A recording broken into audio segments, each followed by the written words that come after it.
Chers jeunes, les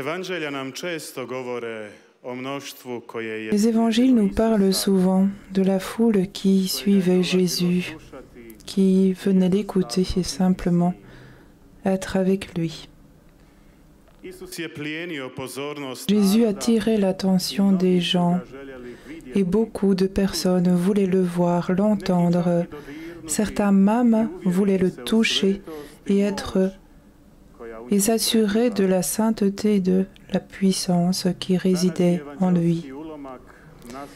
L'extrait de l'évangile de ce jour est basé sur celui que nous avons écouté dimanche dernier et il parle de cette foule que Jésus a nourrie en multipliant les pains et les poissons.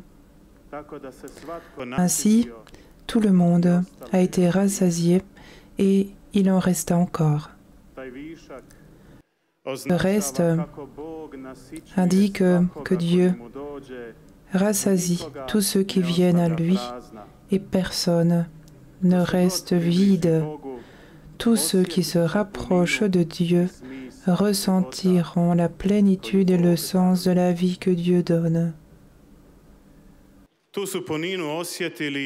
Cette plénitude, elle a été ressentie par toutes ces personnes qui, après la multiplication des pains, ils se précipitent vers Capharnaüm pour rencontrer à nouveau le Seigneur et lui demander à nouveau de leur donner ce pain qu'ils ont mangé.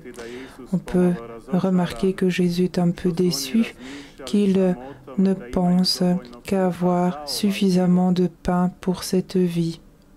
C'est pourquoi il leur dit « Travaillez, mais non pour une nourriture qui périt, mais pour la nourriture qui reste pour la vie éternelle. » Autant ce pain élevait leur esprit vers ce qui est d'en haut, ce qui est de Dieu. Ils gardaient leur réflexion, leur pensée auprès de ce qui est terrestre. Et Jésus nous demande de rechercher plutôt ce qui est d'en haut, dans les cieux. Et l'Église le transmet fidèlement dans chaque Eucharistie lorsque le prêtre nous appelle en disant « Élevons notre cœur ».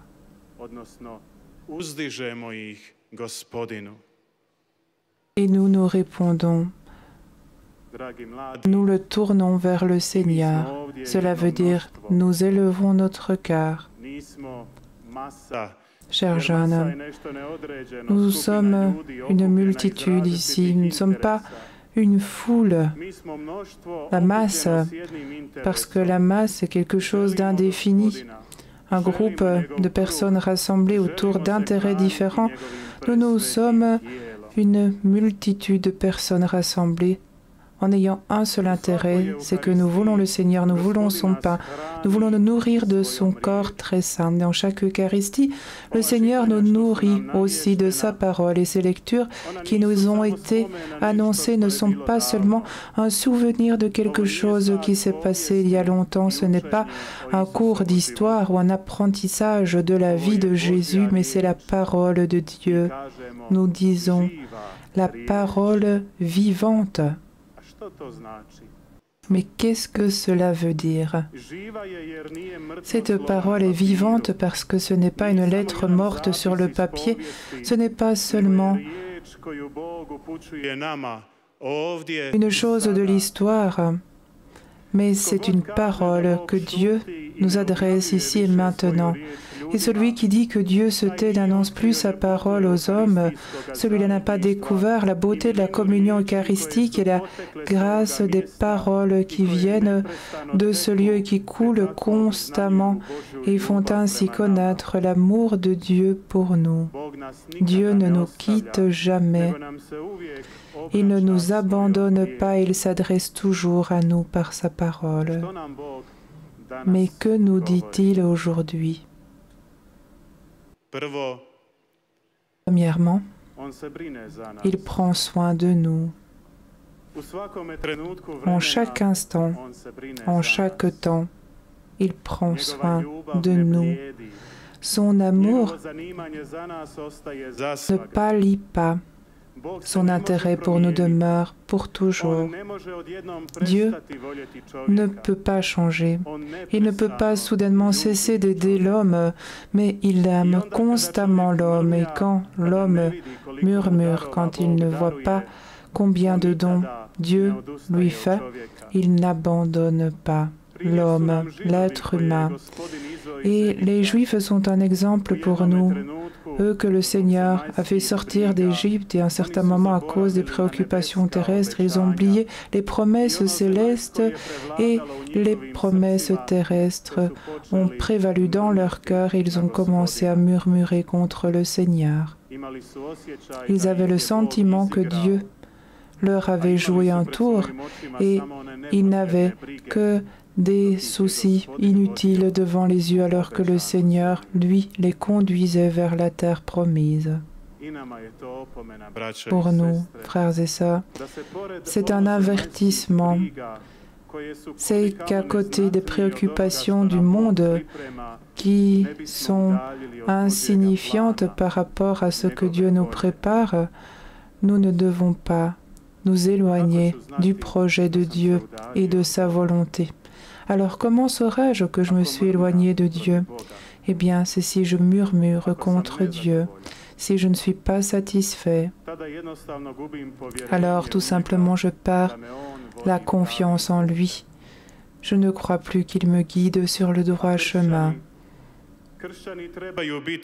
Les chrétiens devraient être des gens de foi et non pas des personnes qui murmurent contre Dieu, mais qui font confiance totale à Dieu, même quand il semble que tout est contre nous et contre lui, quand il semble que les forces de ce monde sont plus fortes que le Seigneur, même alors il faut persévérer dans la foi. Et que signifie ma déception dans la vie, une chute à côté de l'abondance vers laquelle le Seigneur me mène. Il faut toujours se répéter à soi-même, je ne me plaindrai pas, je ne murmurerai pas, rien n'est difficile pour moi, je chemine avec Dieu dans cette vie.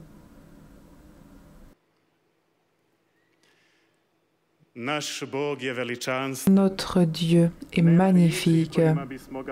Il n'y a pas de paroles pour le décrire. Et tout ce que nous essayons de dire de lui est peu, car il surpasse nos paroles et notre logique. Il nous aime tellement qu'il ne nous quitte pas, même lorsque nous murmurons et même lorsque nous l'oublions, lorsque nous oublions ses promesses, cette alliance que nous avons conclue avec lui. Même alors, il est à nos côtés. Il est à nos côtés même lorsque nous commettons des péchés. Même alors, il nous comble de sa grâce afin que nous nous arrachions au péché et que nous réalisions qu'il est le seul à nous donner la vie. Et même quand nous recherchons des miracles, il les fait devant nos yeux.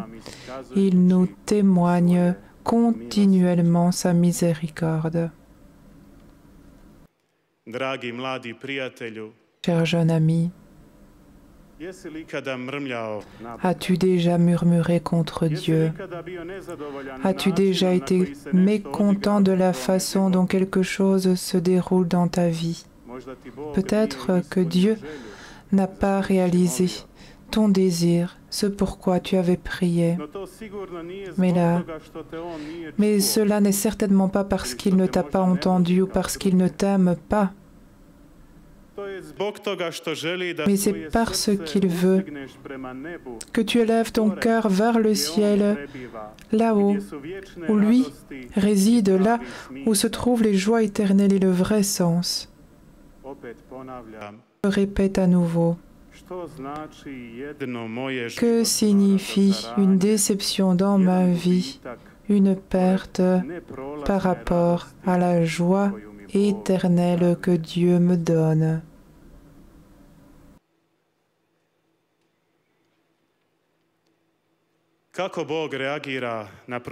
Comment Dieu réagit-il par rapport aux problèmes de son peuple dans le désert? Il leur donne le pain du ciel. Il répond au problème terrestre par un don du ciel. Et Jésus dit clairement aux Juifs que le pain de Dieu descend du ciel. Par le terme « descend », il nous montre qu'il est lui, ce pain du ciel, ce don du ciel qui est descendu dans le monde pour satisfaire toute personne, pour rassasier toute personne. Et celui qui comprend cela n'aura jamais faim. Jésus est la solution de Dieu pour chacun de nos problèmes. Jésus est la solution de Dieu pour chacun de nos problèmes. Lui qui est descendu du ciel pour nous conduire au ciel.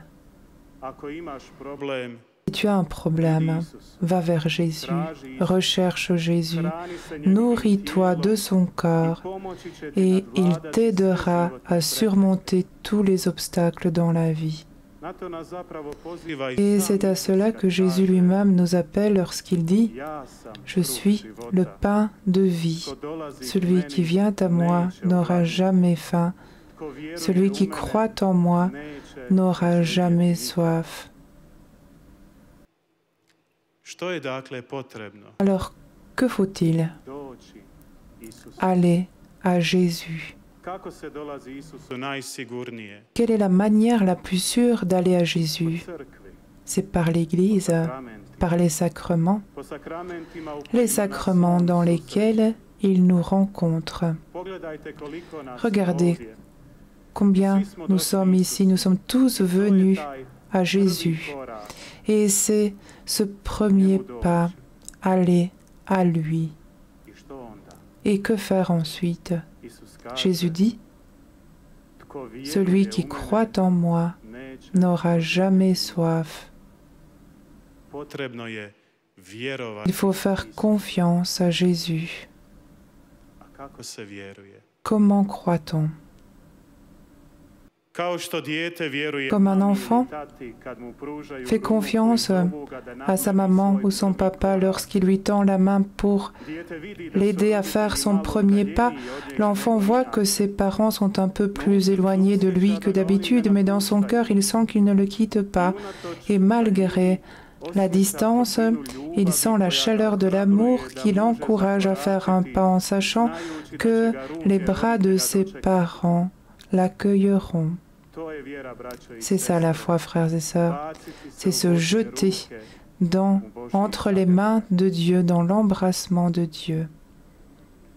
Nous sommes venus ici, nous sommes venus vers le Seigneur, nous le rencontrons dans ce merveilleux sacrement de l'Eucharistie. Nous le rencontrons comme étant celui qui pardonne nos péchés, celui qui nous élève par sa parole et qui nous nourrit de son corps. Il nous donne le pain céleste pour que dans toutes ces menaces, ces peurs, ces déceptions, nous ne nous perdions pas, mais que nous recherchions toujours ce pain céleste et que nous aspirions toujours aux choses célestes, que nous aspirions à ce cœur qui élève aussi notre cœur et le mène au ciel.